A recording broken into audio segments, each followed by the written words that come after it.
Hello friends, my name is Michelle Fondin and I'm the author of the new book, Twin Flame Romance, The Journey to Unconditional Love, available now in paperback, Kindle, and Audible books. Now, if you are currently reading Twin Flame Romance and you leave a review on Amazon, which is well appreciated, go ahead and take a screenshot, email it to me at michellefondinauthor@gmail.com and I will give you free a promo code for the Audible copy of Chakra Healing for Vibrant Energy, which is a great book. And if you're currently reading Chakra Healing for Vibrant Energy, don't forget to leave a review for this book as well. If you're new to my channel, please like and subscribe. Make sure to hit the bell for notifications. Now, if you want a twin flame reading with me, I do 30, 60, and 90-minute twin flame readings or just general readings on this topic, your own personal power. In fact, this week I'm running a special on the 60-minute reading, which is normally $175. This week only, if you book it this week, it's going to be $150, so $25 off the 1 hour reading. And that's because I know the holidays are coming up. Therefore, you can book it with me. Again, email me at michellefondinauthor@gmail.com. And today we are talking about regaining, take back your personal power, divine feminines. Now this can go for divine masculine too. I just felt the need to put this video out for the divine feminine collective because of the things that I have been hearing the last couple of weeks from you guys, from my viewers, and from people that I mentor and read for. And I really wanted to give you some clarification as to what does personal power mean? What does that mean to take back your personal power? And the reason why I'm putting out this video is because when I did the third chakra on the solar plexus chakra, opening up to your personal power, and I think I did a divine masculine video for divine masculine and they're regaining their personal power. I think either somebody emailed me or a comment said, like, how do you know? Like, how do you know to take back your personal power? What does that mean exactly? How do you do that exactly? What are the steps? How do you do it? And so this video, I'm going to give you the steps on taking back your personal power. What that means is you own your personal power. Nobody else owns it but you. And if you want your personal power, you keep it. You do not give it away to somebody else. Now you might be wondering, Michelle, what does that mean? Give it away to somebody else. I'm not giving away my personal power to somebody else. Aha, but you do. And you have.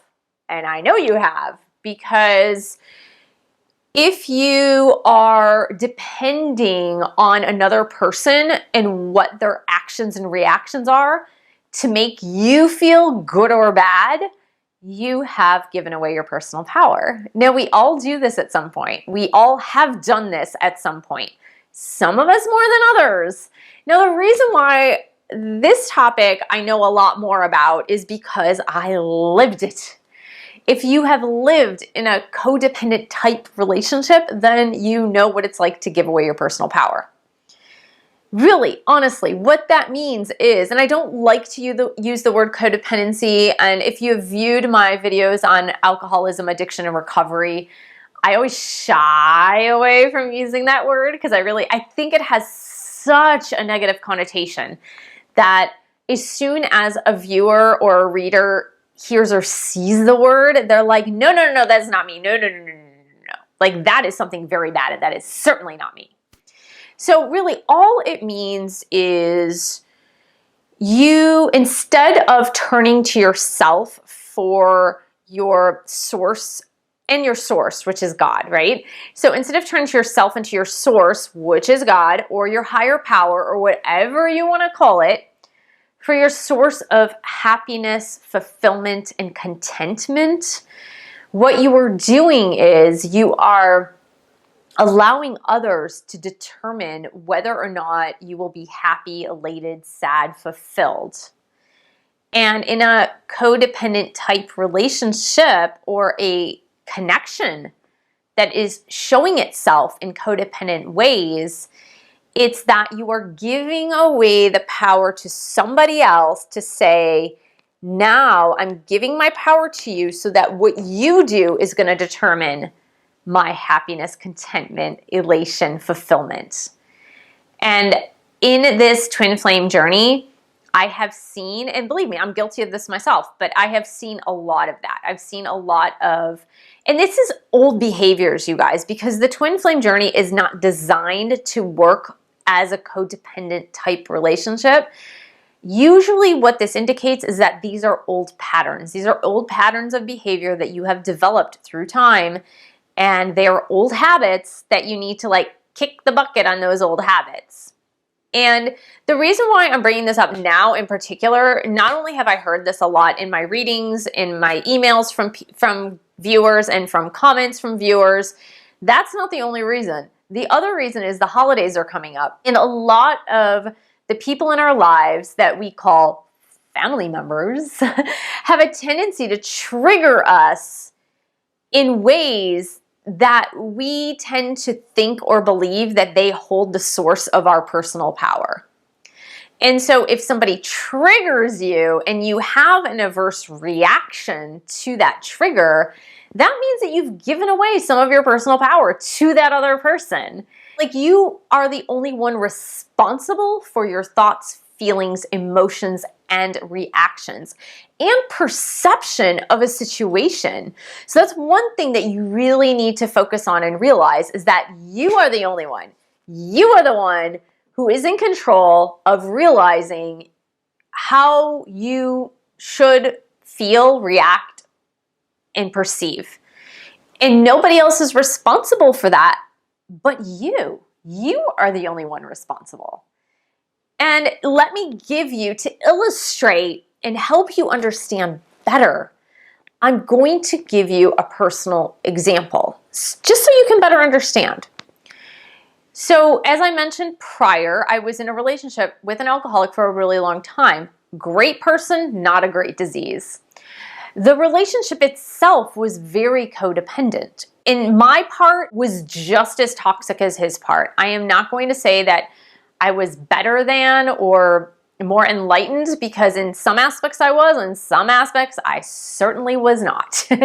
And in fact, in a lot of aspects, I was way worse than he was, because when you give away your personal power to someone else, when you say, here you go, I'm going to give my personal power to you. If you do A, B, or C, I will be happy. If you do D, E, or F, I will be unhappy. And it's always dependent on their behavior, their actions, their words, what they say or don't say. And then you find yourself at their mercy. But you've done it. You are the one that has done this. It's not anybody else's choice but yours to give away your personal power. You might think it is, but it's not. It is your choice, 100%. So a lot of times with my alcoholic person that I was in a relationship with, he would do things like drink or promise not to drink, and then he'd drink. And I had given my personal power over to him 100% completely. And so I was devastated when he would break his promises, when he would promise not to drink and he'd end up drinking. I would become a mess, total mess. Now here's the thing. He has the disease of alcoholism. It's normal for an alcoholic to drink. It is also normal for an alcoholic to make promises about not drinking and drink anyway. That's normal alcoholic behavior. It is not normal behavior to expect someone who has the disease of alcoholism to behave in a way that goes against the disease of alcoholism. That's insanity.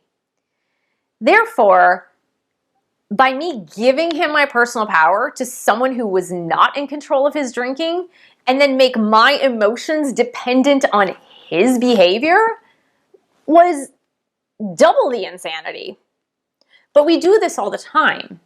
You know, the kind of like the joke of the Jewish grandmother or the Jewish mom or the Greek mother or something like that. We all have those jokes, right? Or the mother-in-law. We always have those jokes about the mother-in-law putting guilt trips and using this codependent behavior to determine her happiness or unhappiness, and saying, if only my children called me more or ate my food that I worked so hard to make for them, I would be a happier person inside. And so that is codependency. That's giving away your personal power to somebody else and saying, my happiness, my fulfillment is based on your actions, not on anything else. And that is full-blown codependency. That is full-blown giving your power over to another source. And when you take back your personal power, it's empowering first, and it's also sobering. You have a very sobering effect when you take over your own personal power, because A, you have to take responsibility for yourself and your actions and your reactions and your emotions and all of that. You need to take responsibility for it. It's not anybody else's responsibility but yours truly. That's it. It's only your responsibility. So it puts a heavier weight on your shoulders, because through these really unhealthy connections and giving away your personal power to somebody else or something else, you have relinquished responsibility, kind of. It's a very underhanded way of relinquishing responsibility for your own feelings and your own actions and reactions. It's also a way to be very controlling and manipulative, because if you try to make somebody else believe that they are responsible for making you happy or unhappy, then it's a control thing, because then you're trying to control their behavior because you've given away your personal power. You're trying to control their behavior so you get happy. And when you take back your personal power, only you are responsible. You're responsible for every step of the way. So let's go back to the relationship with someone who has an addiction. For example, if you are like me in a relationship that I was for a long time with someone who has trouble with alcoholism, I had one of two choices to take back my personal power. I could either take it back and just say, you know what? He's an alcoholic. What he does is what he does is what he does. I'm going to be happy or sad or stressed or not stressed regardless. It doesn't matter what he does or doesn't do. His behavior is normal for an alcoholic. Totally normal. Now, I can make a choice. Do I want to stay in this situation or do I want to leave this situation? And the choice is totally mine. I need to take responsibility for my choice. Now, I can choose to stay. I can choose to leave. I can choose to stay and change my attitude about the relationship. Or I can choose to leave and say, see ya, I'm taking back my personal power. I'm responsible for my life now and my own emotions. Now, some of you, I know what you're thinking. I know what you're thinking. You're thinking, Michelle, I'm in a twin flame connection. I didn't choose this. I didn't choose my twin flame. I don't choose who I'm with. If my twin flame has certain personality flaws that are really toxic right now, there's nothing I can do about it. Well, that's where you're not 100% correct. I'm not going to say you're wrong. I'm going to say you're not 100% correct. And the reason is because you're still dealing with a person and you're still dealing with your own sense of personal power. Okay? You can still keep your personal power. You don't need to give it away and say, if my twin flame doesn't do A, B, C, or D, I will not be happy. You determine your own happiness. You and God are the only sources that determine your own happiness, unhappiness, bliss, peace, fulfillment. Okay, that's it. Now, of course, being in this really strong twin flame connection, of course you want to be with your twin flame. Of course, that is the inner drive that we all have. We all have that inner drive for connection and connectedness with our twin flame soul. Now, if you're telling me that that's not the case, you are lying or you are not a twin flame. And that's the other... I know this is not the subject matter, but that's really another bit of this little twin flame myth that's going around the internet that I really want to demystify. People are really confused about this principle of detachment and surrender. Detachment and surrender doesn't mean you get to the point where you don't want to be with your twin flame and it doesn't matter if you're going to be with your twin flame. That is absolutely not what it means, okay? What it means is you have let go of the codependency piece. You have let go of that codependent behavior where they have control over your personal power, and if they decide not to be with you, you're going to be crushed forever. Or if they decide to be with you, you're going to be elated forever. It's like you take back your own personal power. That's really what it's about, because I would be lying to you and to everybody else if I said I did not want to be with my twin flame. That is ridiculous. That is dumb, because why are we even on this journey? I know it's about personal fulfillment, self-realization, self-actualization, self-love. I get all that. But the end result is we all want to be with our twin flame souls, and that it's a lie if you say that's not the goal. It's a lie. Don't lie to yourself. Don't lie to yourself, because then you're not being honest with yourself. Again, if you're not honest with yourself, you're giving away some of your personal power to something else or someone else, okay? You got to be super honest with yourself. So a lot of taking back your personal power is personal responsibility, personal honesty, looking at yourself in the mirror and being able to say, am I happy? Am I unhappy? Am I depressed? Am I stressed? Why? It has nothing to do with anybody else around me, but why do I feel this? What are the reasons why I'm feeling this? What do I want? What do I really want in life? What do I desire my life to be like every day so that I feel like I have control over my own emotions? And we don't have control over everything, right? But we do have control over our emotions and how we react to them. Okay? You might be really sad one day, but you certainly have the choice as to how you react to that sadness. You have the choice as to how you perceive that sadness and what that means for you. The meaning of it is where your power lies. The power lies in the meaning. The power lies in taking ownership of it. I take ownership of that. And so if you are in a toxic connection, because there are some twin flames in this collective that are total separation, non-communication. And there are some twin flames in this collective in the middle where they kind of go back and forth. And there are some where they're still in the relationship with their twin flame, but there is another toxic element, such as it's a three-way, meaning like there is a third party situation, or there is an addiction situation, or there is some seedy behavior situation. Like there are those connections as well. And when you are in total silence, if you will, if you're in total silence, again, your personal power comes from your personal responsibility to yourself to be able to take back your own personal power and not have those emotions be completely dependent on whether or not your twin flame comes into contact with you today. So that is your battle.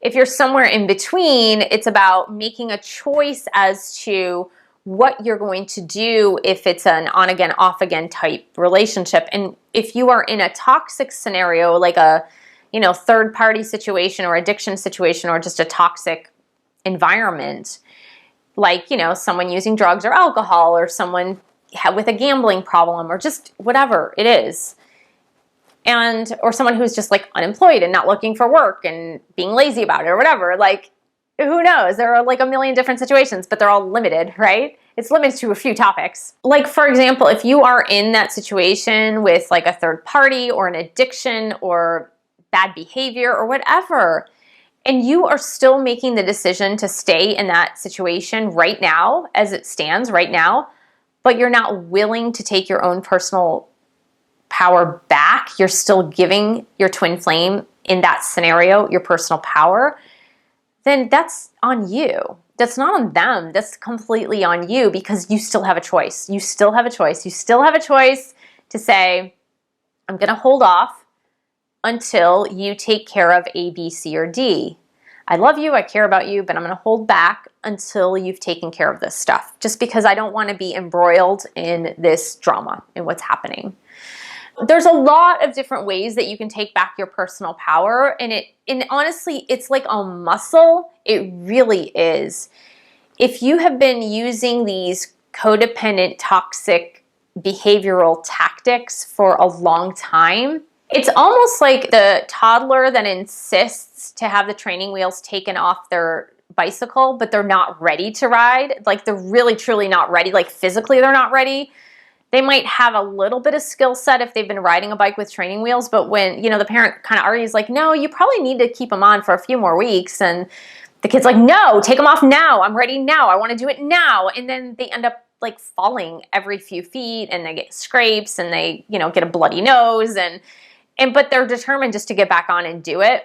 Setting boundaries, taking back your personal power, living in your power, taking responsibility for your actions and reactions.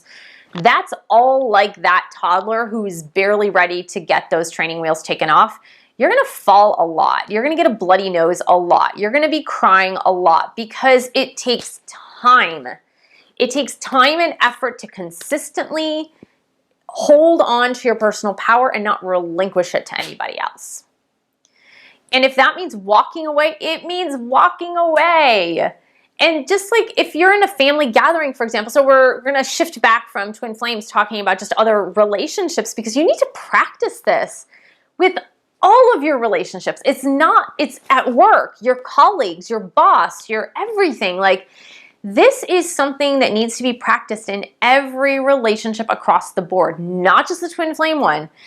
And like I said, these patterns sometimes in some of us are so ingrained that it's difficult to reset the button. It's so difficult. So you're going to be left crying. You're going to be left with a bloody nose and scraped knees so many times.